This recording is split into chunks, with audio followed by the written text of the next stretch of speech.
కోదాడలో జరుగుతున్న మున్సిపల్ ఎలక్షన్లో భాగంగా ఇప్పుడు ఇక్కడ జనాల ఒపీనియన్ తీసుకుందామని ఇక్కడికి వచ్చినామన్నా. ఇక్కడ కోదాడ మున్సిపాలిటీలో ఇప్పుడు ఎలక్షన్లు 35 వార్డులు ఉన్నాయి కదా, ఇక్కడ ఏ పార్టీ అధికారంలోకి వస్తుందంటారు? ప్రస్తుతానికి కాంగ్రెస్ రీడింగ్లో ఉంది అనుకుంటారు. కొత్తది కూడా రావాలి, అన్నీ కాంగ్రెసే రావాలి, అన్నీ వాళ్ళని ఇండిపెండెంట్ కూడా రావాలి. అందరూ వస్తేనే ఆ వార్డులో ఏమన్నా అవతవకలు ఉన్నాయనుకో మంచి జరగాలని ఎవరేం కోరుకుంటారు. ఎలాంటి అవకతవకలు ఉన్నాయంటారు మీరు? ప్రతి వార్డులో ఉంటాయండి, ప్రతి వార్డులో ఉంటాయి, ప్రతి ఏరియాలో ఉంటుంది. మామూలుగా జనరల్గా రోడ్డు మీద పోతుంటే అట్లా ఏదైనా ఒక స్పీడ్ బ్రేకర్ ఉంటుంది, ఆ స్పీడ్ బ్రేకర్ చూసుకోకుండా స్పీడ్ బ్రేకర్ రోడ్డు మీద పెట్టకూడదు. అట్లా అలాంటివి మామూలుగా పల్లెటూళ్ళల్లో కూడా ఉంటాయి. పల్లెటూళ్ళలో మన గ్రామ పంచాయతీలో ఎలక్షన్ జరిగినాయి, వాళ్ళు ఇప్పుడు మున్సిపాలిటీ ఎలక్షన్లు వచ్చినాయండి. మున్సిపాలిటీ ఎలక్షన్లో ఏముంది, ఓటుకి 2000 ఇస్తా, 5000 ఇస్తా, 1000 ఇస్తా అని అంటారు. అన్నాక తీసుకుంటారు, డబ్బులు ఎవరికి చేది కాదు, తీసుకుంటారు. రేపు వచ్చి ఏదైనా అంటే ఆ వార్డు నెంబరే ఉంటాడు, నాది 24వ వార్డు, 24వ వార్డు సాయిబాబు థియేటర్ కాడ. 24 వార్డు నుంచి ఎవరు పోటీ చేస్తారు? బీఆర్ఎస్ నుంచి ఎవరు, కాంగ్రెస్ నుంచి ఎవరు? ఐడియా లేదని వాళ్ళు ఇంతవరకు కూడా రాలే. ఒకళ్ళు వచ్చారు, ఒక ఆయన రమ్మంటే రాలే. ఏంటంటే నాకు అవసరం ఉంటే నేను పోతా, ఎందుకంటే రేపు డబ్బులు కావాలంటే నేను పోతా. అట్లా డబ్బులు ఇచ్చినాక రేపు ఏమన్నా చిన్న విషయం వచ్చి ఏమన్నా అండి పోతే అంటే నువ్వు మామూలుగా రాలేదుగా, డబ్బులు తీసుకున్నాక నీ పని అయిపోయింది, నా పని నేను చేసుకుంటా అట్లానే ఉద్దేశం మీద ఈ ఓటింగ్ జరుగుతుంది. కానీ ఎవరు స్వచ్ఛంగా నిలబడి చేద్దాం, పని చేద్దాం అనేది ఎవరు లేరండి. నేను గెలిచాను, ఏకగ్రీవం కూడా తప్పండి.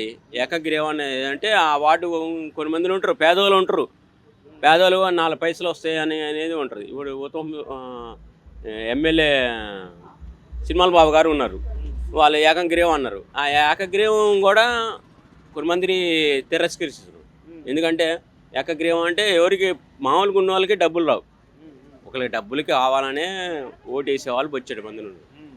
కానీ కొంతమంది ఏమో డబ్బులు నాకెందుకులే అనుకో, కానీ ఆయన ఇద్దరిని కలిపి ఒకే దుప్పట్లో కప్పుతారు. అది ఉద్దేశం జనాలకి. మున్సిపాలిటీ అంటే మానవులకి ఇద్దరికి ఏదో ఓటు అయిపోతే, మా తాతల తండ్రులు ఉన్నప్పుడు అరే ఓటు అయిపోతే మనం చచ్చిన లెక్క కరా అని మాట్లాడారు. కానీ ఇప్పుడు ఓటు డబ్బు కావాలి, నువ్వు 1000 ఇస్తున్నావా, 2000 ఇస్తున్నావా, 5000 ఇస్తున్నావా, అది కావాలి. అంతేగాని ఈ ప్రజలు ఇప్పుడు నిలబడే వాళ్ళు చేస్తారు అనేది లేదు. అంటే ఏ గవర్నమెంట్ వస్తే ప్రజలకు సేవ చేస్తుంది? ఏ గవర్నమెంట్ అయినా నాన్న ఒకటే. ఇప్పుడు ఉన్న కాంగ్రెస్ వాళ్ళు అంతే, ఇప్పుడు ఆయన మీద దుమ్ము దులుపుతాడు, టీఆర్ఎస్ వచ్చిందనుకో ఈయన దుమ్ము దులుపుతాడు. రేపు బీజేపీ వచ్చిందనుకో బీజేపీ, పవన్ కళ్యాణ్ ఉన్నాడు, వాళ్ళందరూ ఎవరైనా ప్రతి ఒక్కళ్ళ మీద ఒకళ్ళు దుమ్ము దులుపుకోవడం తప్ప కానీ వేరే విధంగా ఏదైతే ఏమి లేదు. ఎవరు పబ్బం వాళ్ళు కలుపుతారు, ఇదే నేను చెప్పేది. అది సార్, ఇప్పుడు మన కోదాడ మున్సిపాలిటీ ఎలక్షన్లు వస్తున్నాయి కదా, ఇక్కడ ఏ పార్టీ గెలవబోతుంది అంటారు? మీ పేరు చెప్పండి. నా పేరు రామకృష్ణ అండి, మాది కోదాడ. ఈ 11వ తారీఖు జరిగే ఎలక్షన్లలో అధికార పార్టీనే ఎక్కువ అవకాశం ఉంది. ఇక్కడ డబ్బు బాగా పెట్టి వాళ్ళే గెలిపించేటట్టు చూసుకుంటారు. అధికార పార్టీ ఎన్ని వార్డులు గెలుస్తుంటారా? అధికార పార్టీ వస్తుంది, సగం పైన వస్తాయండి, ఉన్న వాటిలో సగం పైన వస్తాయి. అంతా డబ్బుతో ఉందండి, ఏం లేదు.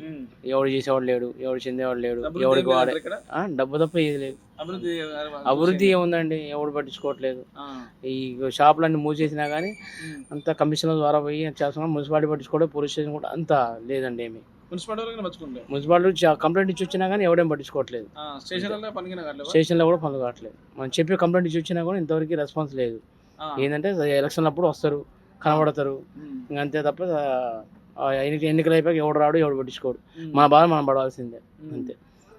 ఇక్కడ మన మున్సిపాలిటీలో ఉన్న పరిశుద్ధత ఏమైనా ఉందా, సమస్యలు ఉన్నాయా? పారిశుద్ధ్యం అంటే వాడు వచ్చే స్లీపర్లు వస్తారు కానీ ఎవడేం చెత్త ఎత్తగలడు. ఏంటంటే 100 అంటాడు, నెలకు 100 అంటాడు, 50 అంటాడు, వాడు జీతం సరిపోతుందట, మందుకు డబ్బులు అంటాడు. ఇక రకరకాలుగా ఉంది వ్యవహారం, అంతే. ఎవరికి న్యాయం అనేది లేదండి. ఒకటే పోలీసు వ్యవస్థ కంప్లైంట్ చేసినా పట్టించుకోవట్లే. కంప్లైంట్ ఇచ్చి వచ్చాను నేను, ఇచ్చి వచ్చినా కానీ ఇక మా షాప్ చూడ లోపలికి అయింది, ఆ షాప్ అర్ధా పోయినాయి. ఎవరైనా పట్టించుకుంటే ఎవరు పట్టించుకోవట్లేదు. మన షాప్ ఏమైనా కనబడుతుంది మా ఒకసారి చూడండి.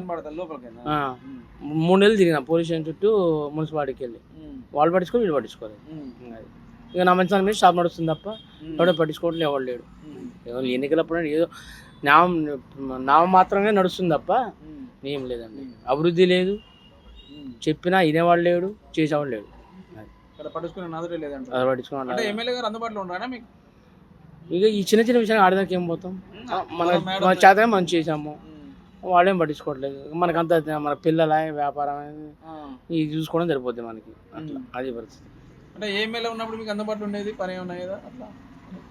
మనం ఎమ్మెల్యే దాకా పోలేదండి, మామూలుగా మనం ఇంటికి పోయి కనుక్కున్నాము, వాళ్ళే కంప్లైంట్ ఇచ్చి వచ్చాము, 2-3 సార్లు తిరిగి వచ్చాము, అయినా నో రెస్పాన్స్. ఇప్పుడు మున్సిపాలిటీ 30 స్థానాల్లో ఎక్కువ స్థానాలు ఏ పార్టీ గెలుస్తున్నారు? నాకు తెలిసి కాంగ్రెసే రావచ్చు. కాంగ్రెస్ వస్తుంది. చైర్మన్ ఎవరైతే పేర్లు ఏమన్నా అంటే అధికార పార్టీ ఎక్కువ స్థానం వస్తే వాళ్ళే కాదు. 2-3 పేర్లు బాగా మెన్షన్ చేస్తున్నారు, 2 పేర్లు మనకు తెలిసిన ప్రకారం. నాకు అంత ఐడియా లేదు, మీకు ఏమన్నా నాకు ఐడియా లేదు.